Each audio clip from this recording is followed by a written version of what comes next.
guys? Now, today we're going to basically recap America's history in a nutshell. Again, because well, I don't have any original content left for me to make. All right. So let's start with human life starting. It started in Africa, that spread to Asia. Europe was one of the last continents to be, one of the, last continents in Eurasia to be, populated because they didn't explore it yet. And then little bridge to Americas. They walk through there, and then there's food. They live there. Suddenly ice melts. Now you can't escape. So they start living. Tribes are formed. All right. For example, the Las Vegas tribes, the Mississippi tribes, new religions and stuff. I mean, even though the Mississippi tribe died out, these are the mountains. Then they discover farming because you can just plant stuff in the ground and it grows. Yeah. Now this and that happens. People, empires are made. People want together. People become more complicated, beautiful, and not so beautiful at the same time. There was cannibalism, to be honest. So suddenly, a couple thousand years later, random ship comes in. Now we all know what happens, all right? Random European guy, all right? Christopher Columbus, all right? He walks in. He's like, "What's up, my Indians? Where my spices at?" What do you mean Indians? And then his little smallpox thing kills everyone there. So Europeans are like, yo, I found India. India? Well, obviously discover there's not India.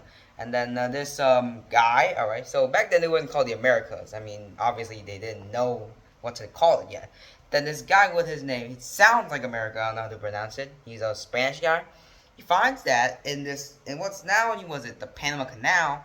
Well, that's how you get through the Pacific. So he proved that it was actually still possible to go to India without having to, basically go through the Pacific. Right? You don't have to stroll through South India. You can still go through America to do that. So obviously he's named America in his name.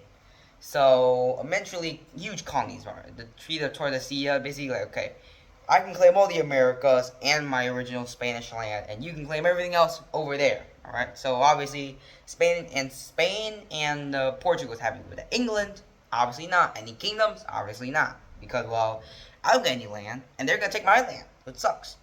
So of course, Spain makes a huge Spanish empire. It stretched from literally Seattle, all the way down to the bottom point of South Africa.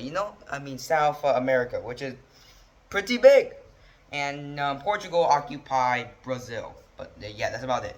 And what's now Uruguay. Because, back then Uruguay was still part of Brazil, and it had a revolution and broke free. Now, obviously, other countries, started to gain on land. England established the 13 colonies. It did twice. And eventually it did establish a longer colony along the east coast of what's now the USA. France occupied Canada, which is why, there's French Quebec, and the fact that Canada is in the Francophonie organization. So, yeah. And then, of course, territorial disputes, and obviously, 7 Years' War, France and Britain, and then Britain basically claims French Canada because, well, it used to be claimed by French. Because the French didn't really care about selling, and they just cared about trade with the people who were there. So, obviously, Canada, British control now. Now, 13 colonies, not very happy because, okay, you have been raising my taxes without my permission. I don't like that because, well, obviously, America isn't built off of Americans. You're literally part British anyway. So, they're like, okay, I don't like this. Boston Tea Party, Revolution, they win and they gain independence. This George Washington guy, first president of the United States. His face is on Mount Rushmore.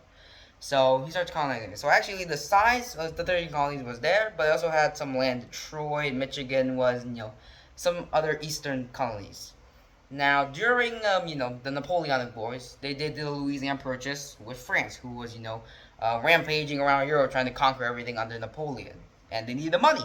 So, sold it for $50 million. Because, well, $50 million then equates to a couple $100 million now. Which, to be honest, is a really good deal. Because, well, that huge chunk of land for $15 million, I'll take that. So, Louisiana Purchase. Even though Louisiana is now just a small state at the bottom, that huge buck of land was a good thing. How the problem is, Spain and Britain absolutely hated this because Britain hated it because Louisiana expanded the United States. Now it's bigger. It's almost as to the west coast of Canada, which is already a bad problem. Spain also didn't like this because it's still a whole well-held Mexico puppet state, and while they were like, okay, now we're actively touching this thing, we don't want it. So after that, however, Mexican Revolution, they revolted against the Spanish and they gained independence, and then Mexican-American War. A bunch of Western land is ceded to them. California, Seattle, and Texas are integrated into the Union. Then Civil War. Civil War is lost in 4 years. All right. I am 4 times older than the Confederacy. Now moving on, Little War, and then Civil Rights Act, 1866, all the way until 1960, where it started again. So 1901, 1900s, right?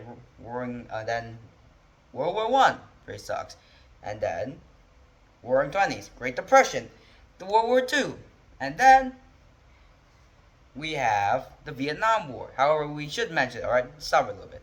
1901, Spanish-American War. USS sunk. Not because of the Spanish, but they blame the Spanish, alright? Cuba is taken. Philippines is taken, and they pay cash. They're like, okay, I bought this, it's mine now. Now, moving on back into where I started. World War II, now Cold War. And after Cold War, Vietnam War, which is, well, it's always started in 1954. Not many conflicts happened during that time. And then they lose miserably. The public hates them. American exceptionalism dies. And then 2001. First, of course, we had the Roaring 20s. Public instability. People dislike the arms race. The Soviet Union collapses. You are now the sole superpower in this universe. And then, keep it moving, 2001. The War on Terror, economic stagflation, and the Great Recession. It sucked. And then, Afghan War, Israeli wars back in the 1970s. So basically, it got very controversial, alright? And then, of course, you had tensions rise between the U.S. and China, which is, now the dominant superpower.